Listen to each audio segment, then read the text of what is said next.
ये शहर से दूर एक देहाती इलाका है जहाँ सैयदा शरीफ़ा बिनते हसन अलैहिस्सलाम का मज़ार है। बहुत खुला और बहुत बड़ा मज़ार है।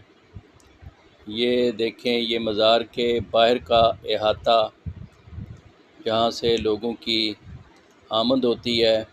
ये देखें, बहुत खुला है, बहुत वसी है,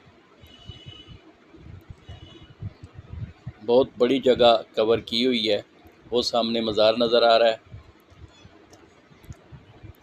इस बीबी का सलाम या इस बीबी की ज़ियारत बीमारियों के लिए बहुत मुजर्रब है। बीमारियों की यहाँ शिफा मिलती है। अकीदतमंद लोग यहाँ आते हैं।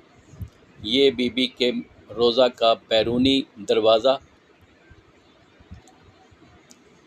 यहाँ से दाखिला होता है। ये बीबी की ज़री है। ये बीमारियों की शिफा है यहाँ पे। सैयदा शरीफ़ा बिनते हसन अलैहिस्सलाम।